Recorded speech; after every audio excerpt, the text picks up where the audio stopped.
Section 5.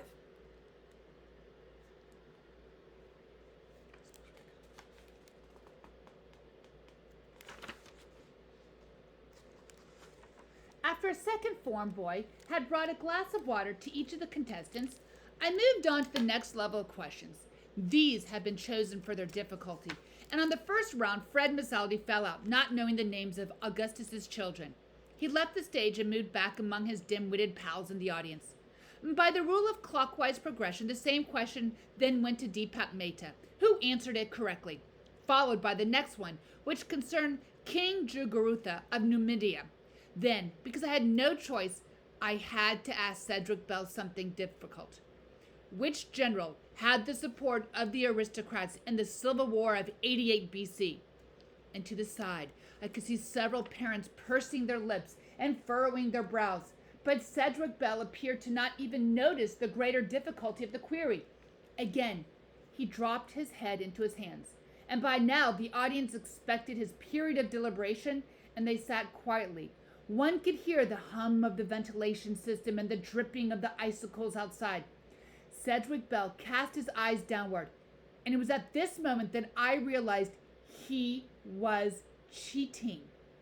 I had come to this job straight from my degree at Carleton College at the age of 21, having missed enlistment due to my myopia, and carrying with me the hope that I could give to my boys the more important vision that my classical studies had given to me. I knew that they responded best to challenge. I knew that a teacher who coddled them at that age would only hold them back, would keep them in the bosoms of their mothers so long that they would remain weak-minded through preparatory school and inevitably then through college.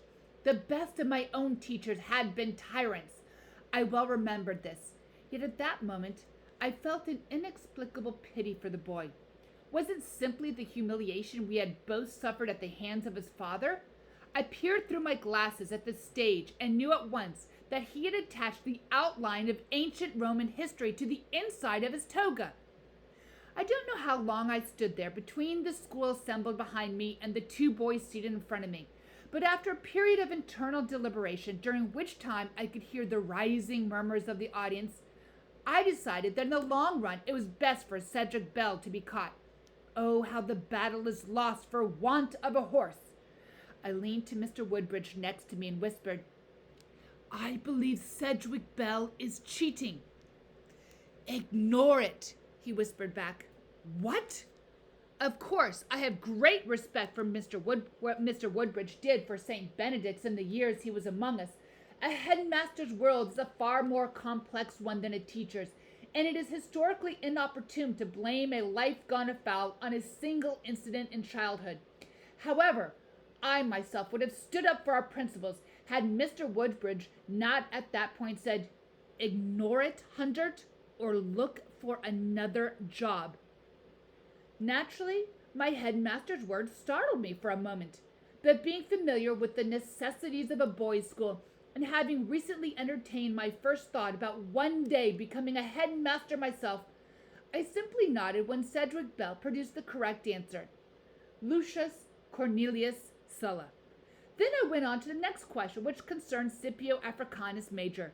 Deepak Mehta answered it correctly, and I turned once again to Cedric Bell. In a position of moral leadership, of course, compromise begets only more compromise.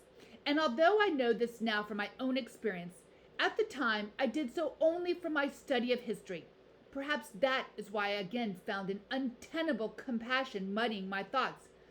What kind of desperation would lead a boy to cheat on a public stage?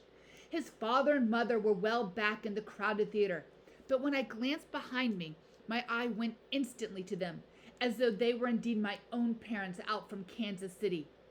Who were the first emperors to reign over the divided empire? I asked Cedric Well. And when one knows the magician's trick, the only wonder is in its obviousness. And as Cedric Bell lowered his head this time, I clearly saw the nervous flutter of his gaze directed into the toga. Indeed, I imagined him scanning the entire outline from Augustus to Jovian pasted inside the twill before coming to the answer, which pretending to ponder, he then spoke aloud, Valentinian the First and Valens. Suddenly Senator Bell called out, "That's my boy!" And the crowd thundered, and I had the sudden, indefensible urge to steer the contest in young Cedric Bell's direction.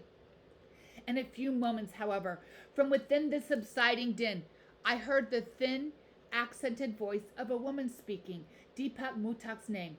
And it was the presence of his mother, I suppose, that finally brought me to my senses. Deepak answered the next question about Diocletian correctly, and when I turned to Cedric Bell and asked him who was Hamilcar, of course, it was only Deepak who knew that this answer was not in the outline, because Hamilcar was a Phoenician general eventually routed by the Romans. It was only Deepak, as I have noted, who had bothered to study the conquered peoples. He briefly widened his eyes at me in recognition. In gratitude? In disapproval? While beside him, Cedric Bell again lowered his head into his hands, and after a long pause, Cedric asked me to repeat the question. I did so, and after another long pause, he scratched his head.